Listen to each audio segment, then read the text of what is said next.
Hi guys, क्या हाल चाल है। उम्मीद है आप सब खैरियत से होंगे। Welcome back to J I arts channel. आज मैं आपके लिए आया हूँ बहुत ही अमेजिंग वीडियो, जिसके अंदर हम लोग डिस्कस करेंगे कि किस तरह हम लोग स्केचिंग के अंदर मेजरमेंट्स को ले सकते हैं। अमूमी तौर पे हम लोग जब स्टिल लाइफ करते हैं तो हम लोग को बहुत ज़्यादा डिफ़िकल्टी आ रही होती है कि हम लोग मेजरमेंट ले रहे हैं तो मेजरमेंट हमारे पास एग्जैक्ट नहीं आ रही, या एंगल हमारे पास सही नहीं आ रहा। और सबसे बड़ी बात ये होती है कि जब एंगल आपका सही नहीं होगा तो आपका स्ट्रक्चर वर्क जो होगा वो भी आपका कंप्लीट नज़र नहीं आएगा। स्ट्रक्चर वर्क के अंदर भी आपकी इनकम्प्लीशन दिखाई देगी और इमेच्योरिटी दिखाई देगी। तो इस वीडियो के बाद इंशाल्लाह you should be able to make a pro level still life sketching. तो वीडियो को एंड तक ज़रूर देखिएगा, चैनल को सब्सक्राइब ज़रूर कीजिएगा और बेल आइकन को ज़रूर क्लिक कीजिएगा ताकि नई आने वाली वीडियो जल्द से जल्द आपके पास पहुंच सके। तो आइए चलते हैं, वीडियो को स्टार्ट करते हैं। अस्सलाम वालेकुम। हमारे पास पहली जो मेन प्रैक्टिस है वो हमेशा हमारे पास लाइन प्रैक्टिस ही होती है। अगर आपने बेसिक शेप से भी स्टार्ट करना है, उससे भी इवन पहले हमारे पास लाइन प्रैक्टिस होती है। और अगर आप एक एंड तक भी चले जाते हैं ना, अगर मतलब आप best version of your self जो आके मतलब आप कभी बन नहीं सकते, लेकिन आप समझते हैं एक टाइम के ऊपर कि हाँ, मैंने बहुत ज़्यादा एक्सटेंट तक इम्प्रूव कर लिया है और मतलब मैं इससे ज़्यादा कर सकता हूँ, लेकिन मैं बहुत आगे आ चुका हूँ। इवन एट दैट पॉइंट भी आपको लाइन प्रैक्टिस की ज़रूरत होती है, क्योंकि ये एक ऐसी चीज़ है कि अगर आप करते भी रहे ना तो इसका कोई नुकसान नहीं है, बल्कि आप इससे परफेक्ट से परफेक्ट ही बनते हैं। तो लाइन प्रैक्टिस अब करनी है आपने किस तरह, ये हमेशा आपने करनी है, हर रोज़ करनी है। बेशक आप जिस तरह के भी आर्टिस्ट बन चुके हैं, आपने स्केचिंग करनी है, स्टिल लाइफ करनी है, तो उससे पहले आप लाइन प्रैक्टिस करेंगे। तो अब लाइन प्रैक्टिस की मैं आपको एग्जांपल देता हूँ। आपने एक पेज लेना है, ठीक है। वैसे तो हम लोग एक न्यूज़पेपर शीट के ऊपर करते हैं, वो भी मैं आपको क्लिप्स सेंड करूँगा, दिखा दूँगा उसकी पिक्चर्स। तो हमारे पास एक न्यूज़पेपर शीट जो होती है वो काफ़ी ज़्यादा बड़ी होती है, तकरीबन A2 साइज़ की होती है या फिर A1 साइज़ की इवन होती है। तो उसके ऊपर की जाती है ज़्यादातर मेन लाइन प्रैक्टिस, बट मेरे पास अभी ये वो अवेलेबल नहीं है, तो मैं आपको इसके ऊपर शो कर रहा हूँ स्केच बुक के ऊपर। एस आपके पास भी यही सीन होगा, क्योंकि लॉकडाउन की वजह से आजकल चीज़ें अवेलेबल नहीं हो पा रही। प्रैक्टिस आपने किस तरह करनी है, अपना हाथ जो है आपने एक ही डायरेक्शन में रखना है, मतलब एक ही पोस्चर में रखना है आपने। मतलब ये जो आपके पास स्केच बुक है ना या फिर पेज है, आपने इसको मूव नहीं करना, आपने हमेशा अपने हाथ को मूव करना है। अब आप लाइन किस तरह लगाएंगे, सबसे पहले आपने इस तरह लाइंस लगाना शुरू करनी है, सीधी। अब आपने गौर नहीं करना कि अच्छा टेढ़ी लग रही है, इस तरह लग रही है, जो भी कर रही है आप, जिस तरह से भी आपसे लग रही है, आप लाइंस लगाना शुरू हों और एक एंड से लेके दूसरे एंड तक लगाएं। जैसे ही आप इस तरह लगा लेंगे, सारा भर लेंगे, तो वो आपने अपने इस तरह आपने शुरू कर देना है, बिल्कुल स्ट्रेट वर्टिकल लाइंस।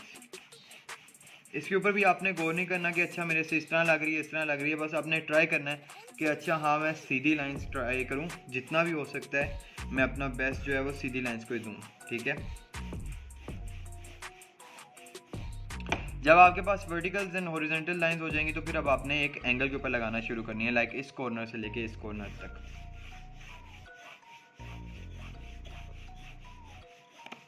जब आप इस तरह लगा लेंगे, फिर आपने इस तरह लगाना शुरू करनी है, दूसरे कॉर्नर से दूसरे कॉर्नर तक। अब आपने इतनी ज़्यादा ये लाइंस लगानी है, हॉरिजॉन्टल वर्टिकल्स कॉर्नर लाइंस, के ये पूरा जो पेज है भर जाए, ठीक है। कुछ इस तरह का आपको नज़र आएगा, बल्कि मैं तो कहूँगा कि ये भी अभी बहुत ज़्यादा कम है। आपको इससे भी ज़्यादा इतनी लगानी है कि ना ये पेज पूरा ब्लैक हो जाए। और ये लगाने के बाद फिर आपने नेक्स्ट पेज पे आ जाना है और आपने सेम प्रैक्टिस करनी है, और इसी तरह मतलब आपने स्केचिंग करने से पहले यही काम करना है।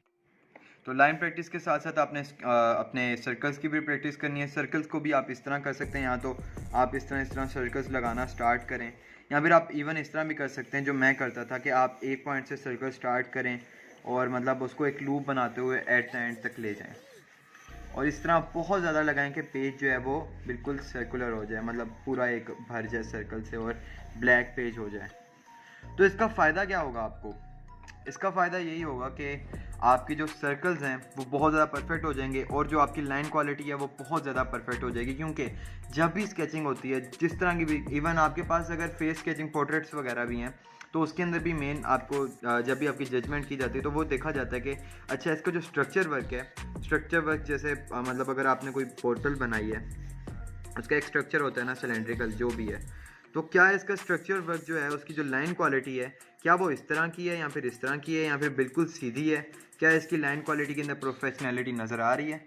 तो इसी की बेस के ऊपर आपके मेन मार्क्स होते हैं। और एनसीए के अंदर भी स्ट्रक्चर वर्क बहुत ज़्यादा इंपॉर्टेंट है। इवन मैं ये कहूँगा कि शेडिंग से भी बहुत ज़्यादा एक पॉइंट के ऊपर जाके स्ट्रक्चर वर्क के ऊपर ज़्यादा फोकस किया जाता है। तो हमारे पास अब दो मेन बेसिक शेप्स आ गई हैं, एक सिलेंड्रिकल जो आपके सामने बोतल नज़र आ रही है और एक हमारे पास ये रेक्टेंगुलर स्क्वायर शेप आ गई है। तो ये मेन बेसिक शेप्स हैं, इस वजह से मैं इसके साथ स्टार्ट कर रहा हूँ। तो जब भी आपने मेजरमेंट्स लेनी है, अपने हाथ को पूरी तरह स्ट्रेच करना है, अपने आई लेवल के ऊपर रखते हुए फुल स्ट्रेच करना है।